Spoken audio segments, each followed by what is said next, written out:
Well, just thanks again for joining us. It feels like a real pleasure because as I shared with you when we had a chat on Friday, we were in the midst of a lot of intense lockdowns, and one way to soothe ourselves was the lovely qigong with Brian, and also your little videos. We just kept watching them every week, and people really enjoyed them. So, first question is: before you kind of got into Taoism and all this, what was going on in your life? What were you up to? What was your focus at that point?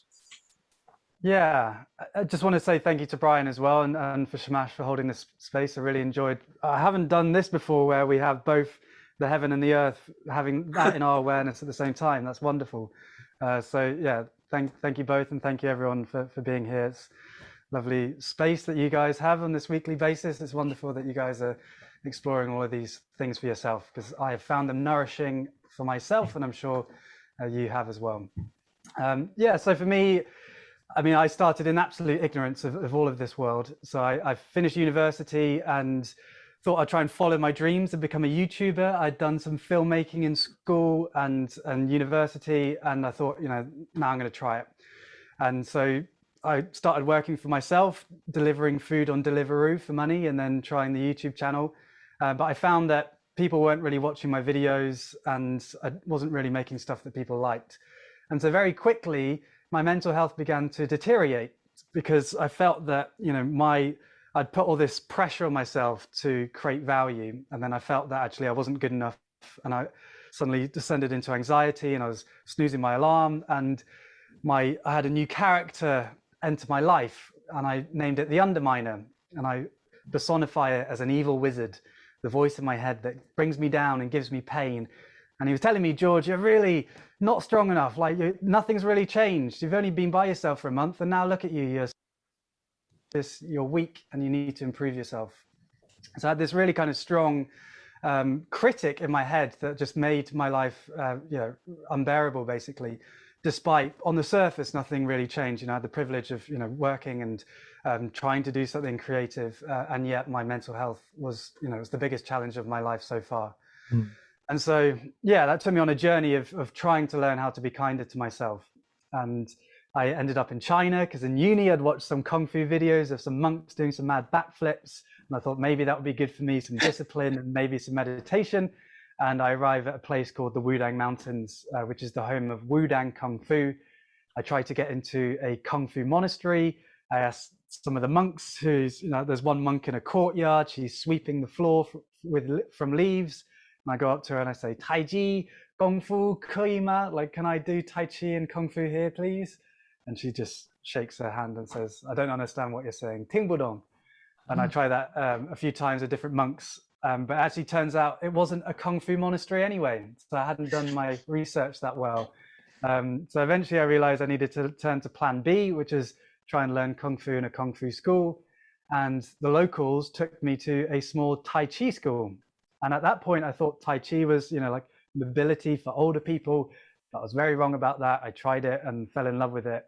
And yeah, that's been a journey of 4 years since, of getting deeper into Tai Chi, and also the wonderful philosophy of Taoism, which has helped me better understand who I am and find a kinder way of living. Mm. So what was the first video you made on the topic of Taoism and all these kind of Eastern philosophy type stuff? What was the first one? Yeah, so I arrive at this Tai Chi school, and it just happens to be that the master of this Tai Chi school was the only English-speaking master in the whole of the mountain range. Oh. And he's called Master Gu. He's got a ponytail. He's got a goatee. He's just like out of a film, basically, but has wonderful energy. And it'd be quite funny, like his friends would come around for dinner and say, oh, so you two met through Yuen Fen. And I'm like, oh, what's Yuen Fen? And that's their word for destiny. And for them, it's as tangible as meeting down the pub. Oh, wow. So, something brought us together because, there's the classic phrase, when the student is ready, the teacher appears. And it does feel a bit like that. There's lots of kind of serendipitous and beautiful things that brought us together, because it meant that I had this English-speaking master in this very small Tai Chi school with 2 other Chinese students. So there's just 4 of us. I called us the Tai Chi family. And then my first video on Taoism was the start of a series that we've continued, which is Tea Time Taoism, which is kind of Master Gu's the master, and he tells me stuff, and then I apply it to my life and my mental health. So kind of I go on the journey with you as a learner, and kind of share how I'm applying Taoism to help me. And yeah, so that has been a journey of then getting deeper, and continuing that exploration of Taoism. Wow. When we were watching your films, the reason why I'm sure Brian chose them and we ended up watching them is we thought they were really insightful. So, you know, beautiful visually, but the insights, I think, that was the really, really magical part about it. And these ideas, like, you know, chi and yin yang and all these things, they're very complex ideas, but you made them easier for us to understand. And I was just wondering, how did you come upon these insights and write these scripts that made them so accessible? How did you do that? Yeah, well, I mean, there's so many beautiful parts of Taoism. Here's a lovely yin yang meditation cushion that I got from Purple Cloud Temple. And yeah, it's so my journey started actually with this book, which is called Change Your Thoughts, Change Your Life, by Wayne Dyer. And so this is, you know, people may know Wayne Dyer as the kind of one of these great self-help gurus of the 20th century, but more kind of spiritual rather than self-help.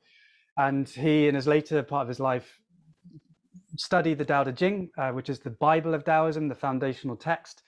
And then over a year, he kind of wrote meditations and essays on all the chapters of the Tao Te Ching. And that was my entry point. And I started reading. I was like, whoa, you know, like, this is me. This is what I do. This is like, why didn't I think about this? You know, for example, chapter 4 of the Tao Te Ching is the Tao is limitless. Oh, I haven't told this in a while. Yeah, I haven't quite got it on my top of the tongue. But yeah, the Tao is limitless and invisible. Within it, tight knots loosen, sharp edges become smooth. And it's kind of this idea that, you know, we're manifestations of the intelligence of the universe. It's so mysterious that we don't understand it, but also we can be supported. And, you know, what Brian did in the meditation in the Qigong is that, you know, we brought awareness to the earth, which is literally holding us up. You know, our feet are connected to the floor, and the floor to the foundations of the house. And of course, the foundations rest on the earth. So we're always held up by it. And in my mental health journey, I was always feeling like I was this, and I was, you know, nothing, and I was alone and not supported. And then I started learning about Taoism and realized that, you know, there's so much to me, and actually there's a lot of energy out there that I can tap into to help me, you know, lead my life, and actually be supported by the world rather than feeling like I'm an alien visitor here.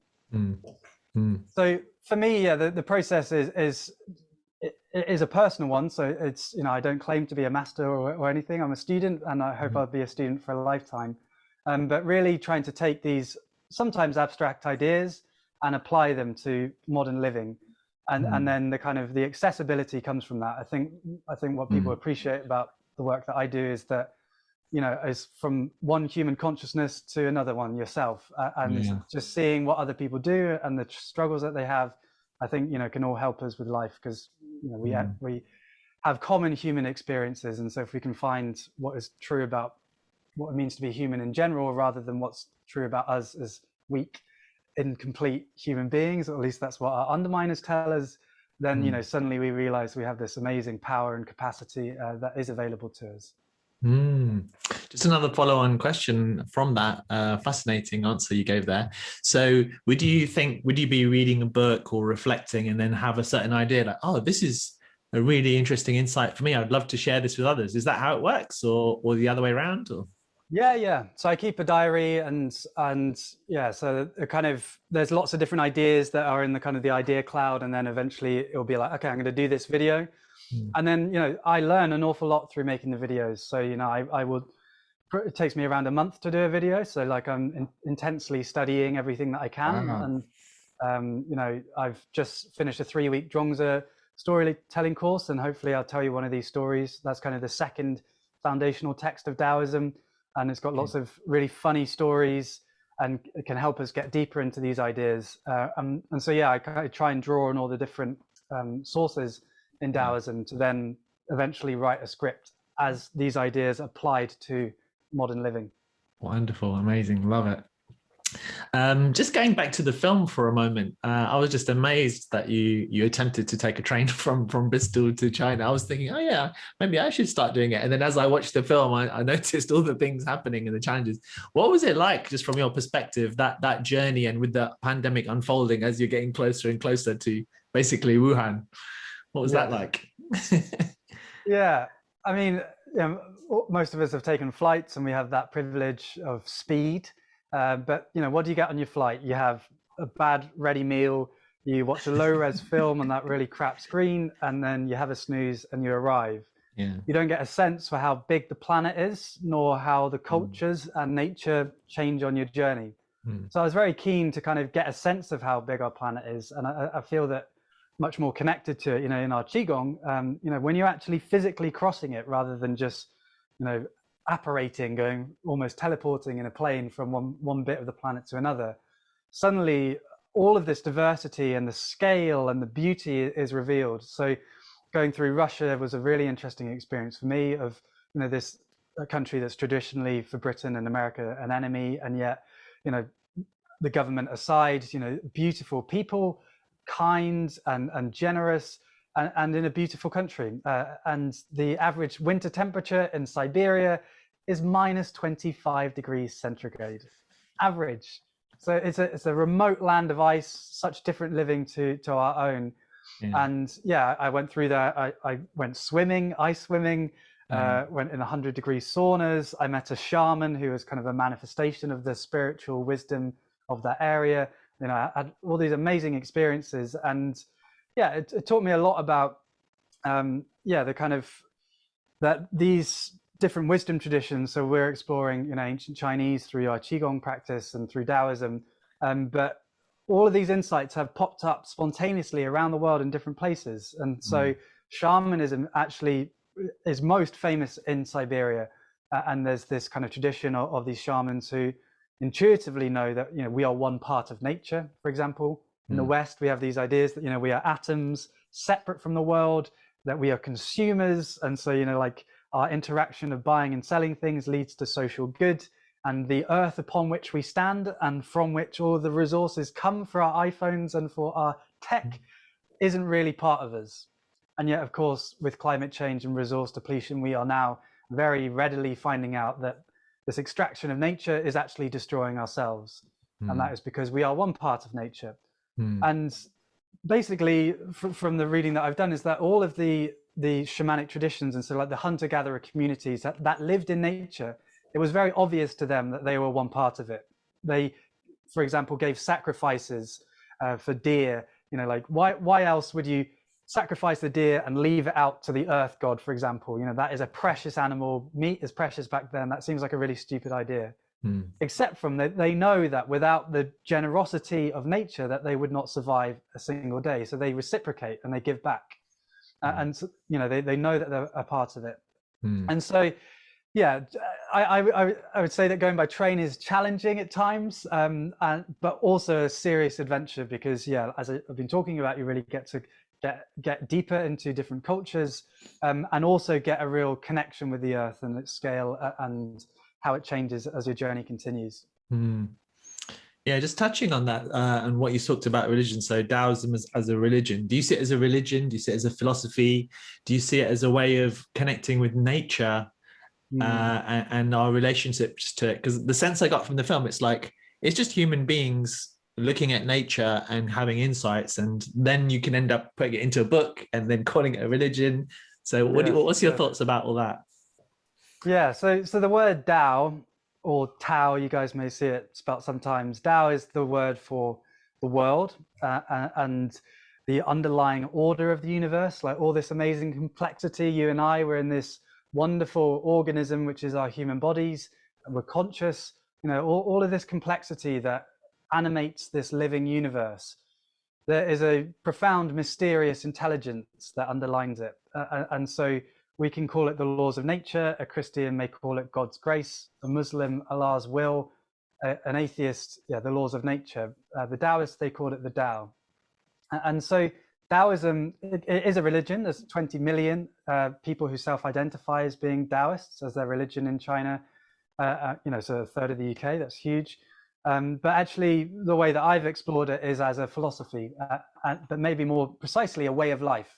Because a philosophy kind of implies that you're stuck up here in your brain, whereas Taoism offers us an immensely rich culture, which we have experienced this morning with Qigong. So, kind of getting out of your head and into your body and reconnecting with the wonderful organism that you are. Like all of these are offerings from Taoism, because they see it as a way of life. Once we understand the Tao, the way that the universe works, we understand ourselves, we understand how others work, we understand how nature works, and therefore we can live with less resistance in our lives, because we're not kind of constantly bumping up against how the world works instead of how we think it works or how we want it to work. And so the consequence of that is a harmonious and more peaceful way of living. And so, it's this big concept. And so there's nothing outside of the Tao. It contains everything.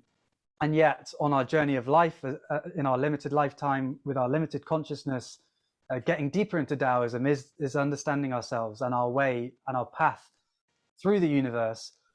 And hopefully that understanding and that consciousness that we bring to our lives means that we live more easily. I love that, rather than seeing it as a philosophy, as a way of living. So what about, you explained that so beautifully. So what about something like yin yang? Is that something that you can also understand in an everyday way and apply it to your everyday life? For sure, yeah. It's a very beautiful and deep, and I mean, it goes so deep. So like the yin yang actually predates Taoism. What we call Taoism started with the Tao Te Ching officially in around 500 BC. So this is a similar time to kind of the Buddha and Aristotle. It's known as the astral age by some person. I still haven't looked up his name. It's like across the world, this amazing breakthrough in philosophy and understanding what it means to be human. But like the oldest records we have of the yin yang come back from 2000 BC. So we have clay pots with similar spirals. And so the yin yang, although it was kind of imagined by someone, and actually one note on that, the Mayans have a similar spiral. This is trying to depict the fundamental patterns of nature. And so we see similar spirals in galaxies and the back of our heads and sunflowers. The same sequences and patterns repeat throughout nature. And so there's lots that we can learn from it. So there's yang and yin. Yang is the white part. If you think about your white fang and yang, you now know that the white is fang, yang. And so that's how you remember which one's which. And the Chinese have this, they actually, in a kind of a metaphysical way, in an understanding of how the universe works way, they believe that everything is made out of yin and yang energies. And so they associate yang with the heavens, the yin with the earth. And so Brian did that beautiful meditation at the end where we sat in the union between both of them. We held both of those at the same time. And so we had that kind of full yin yang experience of the heaven and the earth. The yang is fire, and so like strength and directive, and yin water. So that's another yin yang pairing. And so understanding the yin yang is beginning to see these dualities, these opposites that exist in nature and exist in our own lives, and trying to understand their nature. And just to give you one idea from it is the impermanence of life. Buddhism talks about this, the everlasting change and the everlasting dynamism of life. And so one simple cycle is between day and night. And so day is yang, the bright sun energy, and then yin is the darkest of night, and they cycle. And so no night lasts forever, no storm lasts forever. The seasons, they pass. And so this too shall pass is a mantra that I use a lot in my mental health, is that okay, I'm feeling bad right now, this too shall pass. I can do some qigong, I can go for a walk. I don't need to kind of create a big story and a big drama in my head about why I'm feeling down right now. Some analysis can be helpful, but actually often it's just because I'm tired and I've woken up on the wrong side of bed, and I can just forgive myself for feeling bad and realize that I'll get through this, rather than suddenly me being a messed up person because I'm feeling dark and yin right now. And the Taoists have this idea that there's no state of being is better or worse than another, because if we set out our bad feelings as being inferior to good feelings, then we've created this separation, this judgment upon the world and ourselves. And it is that very judgment that prevents us from just relaxing and enjoying our lives. So long as we're kind of labeling the world, then yeah, it means that we're kind of stuck in this idea of being separate, and that the world is something to face rather than as being a part of it. So yeah, lots of deep ideas from the yin yang. Yeah. I like that practical approach. The other idea I really liked, and I mentioned to you the other day as well, is Ren. So I think that, is it the Chinese character for human being, right? And it's got pursuit and striving on one side, and kind of contentment and peace. I don't know if there's anything else you want to share about that, but I'd never heard that before, and that really resonated well with me. Yeah, this is really beautiful, and Master Gu talks about this, my Tai Chi master. So the literal character for person is two sticks that are balancing upon each other, and so this is Ren or Ren, which is the word for person.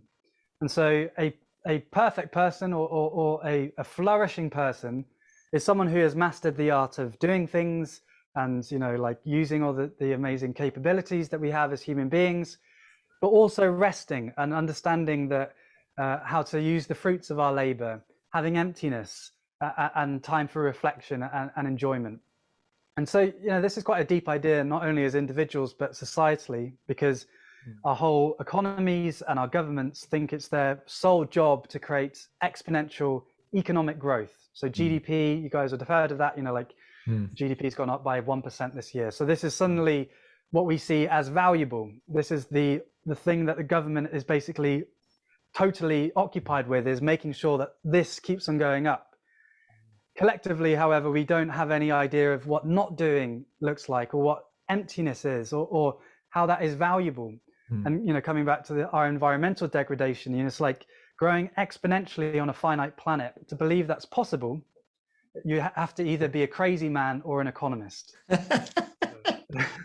That's not my quote, that's someone else's. So there is only a set number of trees in the world, there's only a set number of fields. Exponential growth, we've seen with the virus, one person transmitted this disease, got it from an animal. That's how we, forget the lab stuff, from an animal. And that one person has affected every single person on this planet, essentially, whether we live or die, and our freedoms and our abilities to see our families, like this is huge exponential growth from a very small starting point. And so, exponential growth is an incredibly powerful feature in nature. I think Einstein said it's the seventh wonder of the natural world, is exponential growth. And so, or cumulative growth. And so, this idea that we can just perpetually grow forever on a finite planet, and that being the aim, instead of us actually flourishing as human beings and collectively. And so, I do really think this idea of emptiness, which the Taoists talk an awful lot about, it is another one of these yin yang pairings, doing, not doing, work, rest, or work, play. It's not a full unity until you include and value that second part. And so that is an important thing I think we need to work out collectively in this century if we're going to survive. Get a bit dark, but Well, maybe in the future, if they have so that GDP's gone up 3%, but then say peace of mind has gone down 2%, maybe they should measure peace of mind in the country as well. The other thing that struck me in your film, talking about nature, is that you said, I've traveled all this distance, doing all this searching, but what I really learned most from was, I think you spent a day or a few days in the forest. Can you say a little bit about what you learned in that forest? Yes. So the Wudang Mountains is this it's a nature reserve. It's protected because it's got all these amazing temples and monasteries, kung fu schools, tai chi schools, all on top of a mountain. It's please do watch the film if you have time, and watch it on your TV with some popcorn. Like, enjoy the experience of getting to know this philosophy and beautiful place better. But I was living in this small tai chi school, and I'd go, for walks in the forest every day. And every walk I'd go on, not only would I meet lots of different animals, I would meet a new species every single walk. So, the diversity of wildlife is, for us in Britain, kind of unbelievable now. Like, even if I walk in the woods here, there's not the same diversity. Although there was, David Attenborough, for example, talks about in his childhood, in the south of England, having newts and, all these insects. And we you know, 80% of insect life has decreased in the last 30 years. It's not even like it's Wow. the 20th century. It's like, you know, 1990. We're having this massive impact because of, you know, fertilizer on agriculture, etc.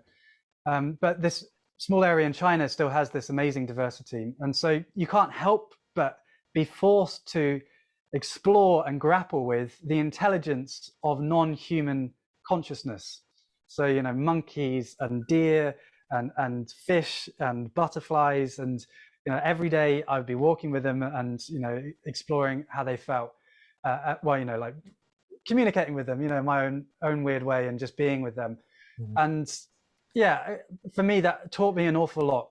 And one of the big methods of discovery of Taoism is being in the world rather than being in your head, seeing what your senses are teaching you. And so, like what we did with Brian, again, like you're being present with your body and exploring what is true about you rather than just what you think is true about you, because a lot of understanding can come up from the subconscious and, you know, present to us in ideas and thoughts, but that kind of intuitive understanding is available to us. And so walking in nature and sitting in the forest, you know, walking in nature has become a lot more popular with COVID because there's nothing else to do, which has been fantastic. And the kind of the level up of practice from that is not only walking in nature, but sitting quietly. And you can call it meditation, but it doesn't need to be kind of a formal practice. Being in the forest. And when you do that, because it's quiet, you kind of become more sensitive. And so you may connect with your breath. And I think me and Shamasha talked about, we'll do a breath meditation from Zhuangzi, the philosopher I was talking about later. So when you connect with your breath, you realize that, okay, that is my intimate and unavoidable connection with the outside world. I am interfacing with it, through it, with every single one of my breaths. And then you listen, and then you're not sure, you know, where you begin or where the you know, the trees begin and end. Essentially, my experiences in the forest have deepened my understanding of who I am, and I feel a part of this world rather than separate from it. Because when I'm in the forest, it just becomes obvious to me that, you know, I am one part of this, and it's only my thinking that I am George that brings me out of that connection. And so I really do recommend it as a practice of just going and sitting quietly in nature and then seeing what comes up for you. You know, you'll have a different experience to me, but just creating that space for reflection can be powerful. It sounds like you could answer this. I guess my last question is, do you feel that Tai Chi, Qigong, and these kind of practices and creating this connection with nature is what will help to potentially save our planet, developing that relationship? I mean, you've got climate scientists doing their work, different people doing their work. And so for you, is it helping people connect with nature and feel that love for nature maybe, or something? Yeah, I think we all have our part to play because, you know, we're powerful. And the Tao Te Ching. So we've talked about the Tao. So the Tao Te Ching is the foundational text of Taoism. We have the Tao, which is the world, the intelligence that underlies it. Jing means classic book. So the classic book of the Tao, and De. So De means nature's power. So the classic book of the world and its power. So the power that arises from the Tao. And so when we understand ourselves and our connection with life, is that we become more powerful because, you know, we're not running into resistance, and so things aren't blocking us. And actually, you know, for example, with our energy, Qigong is an energy practice. Garlic is a gift from the Tao. It's an anti-inflammatory. So if we eat it, you know, our bodies are healthier, and so give us more energy. You know, all of these things contribute to us becoming more powerful. And so we all have a part to play in returning on this movement back to balance, because we are very much out of balance and we're destroying our ability to live on this planet. And so, yeah, like the climate scientists and the politicians even, you know, like everyone has their part to play. But certainly what I see and as kind of my mission, and what this has kind of been given to me, it feels like, because I had no idea what Taoism was 4 years ago, but I'm kind of following what feels right to me.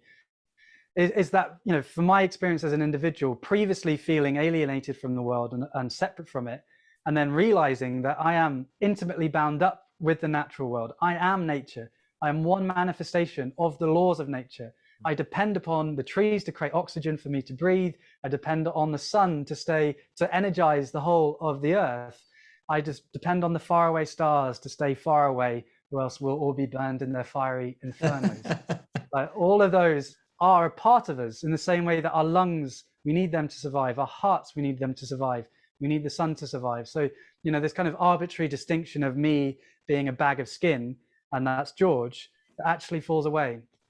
And there's profound consequences of that, because if you realize that you're one part of this natural world, that totally changes the game with how you interact with it. Suddenly you realize that, yeah, the exploitation of faraway people is actually affecting yourself. The exploitation of the planet is affecting yourself. And so, you know, if we, you know, imagine our leaders, if they were to really feel that they were coming out of this world and felt supported by it, you know, how that would change the way that we talk about ourselves and how we set our societies up. So I do very much feel it's a powerful and much needed understanding of life. And just to go back to what I said earlier, it's like all of the hunter-gatherer communities who spent time in nature did come to the same conclusion, that they are one part of this wonderful world that we share.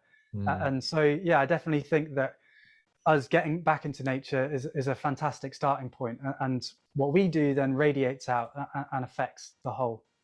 Wow. Thank you for this amazing work that you're doing. What comes to mind? You mentioned some story about a bird, like a 3-minute thing. Is it something that would be appropriate to share now? Yeah. So Zhuangzi, this philosopher, so you have the Tao Te Ching, and then you have Zhuangzi, and so Zhuangzi tells his philosophy through stories. And this is a short 3-minute story about trying to understand our nature and understanding that what other people need isn't what we need. And similarly, what we think other people need may not be what they need. And so it's this journey of understanding our nature and other people's nature in order to kind of live with this power and vitality that I was talking about. So the king of Lu was walking in the forest when suddenly he sees a shadow go over the sun. And he looks up and he sees that it's a seabird, a wonderful large red bird with amazing feathers. Now, the kingdom of Lu is deep within China, so for a seabird to fly all that way is a great honor. And so the king of Lu called out to the seabird, "Excuse me, great seabird, I invite you to a feast and banquet to celebrate your arrival in my kingdom." Now, the bird accepted his invitation, and the king of Lu invited the bird to the ancestral temple. Now, the ancestors is very important in ancient China, and so to have this great honor of this bird arriving under the king of Lu's reign, this is good kudos for him. So he wanted to show off to the ancestors to show what had happened. So he put on this amazing banquet with the finest food. An ox was sacrificed for the very event. There was fabulous 9-tone flute playing music. No expense was spared. The bird, however, sat there dazed and depressed. They didn't eat a single morsel nor drink a single sip. 3 days later, the magnificent creature died. Now, the king in his arrogance had tried to nourish a bird with what would nourish himself instead of what would nourish a bird. If he were to nourish a bird with what nourishes a bird, he would set it free, allow it to roam deep in the forest, where it can search for eels and worms and float on the rivers and lakes, fly with the flock and rest how it pleases. On a normal day, birds don't like the sound of human voices, let alone 9-tone flute playing. If you were to play the flute next to Lake Dongting, all the animals would run for the hills, the birds would fly into the sky, and the fish would swim to the bottom of the rivers. Only the humans would gather round to listen. Birds, they live in nests in trees. If a human was to live in a tree, he would shake with fright and hardly sleep a single wink. Being fundamentally different in nature, they like and dislike different things. And so the sage, the wise person, knowing this, celebrates the uniqueness of all things. He does not expect uniformity in ability or sameness in preferences. He allows all things to be as they are. Wow, Beautiful, beautifully said as well. Thank you. And you said that you're something you've been learning recently, right? You've been studying it recently. Yeah, so I've just finished, well, I got my last session today of this 3 weeks of storytelling with Zhuangzi. I am going to be doing it again live on YouTube. So if you subscribe, then yeah, you'll be able to find out about that. Oh, sometime that'll in be September. fun. Oh, that'll be fun to watch.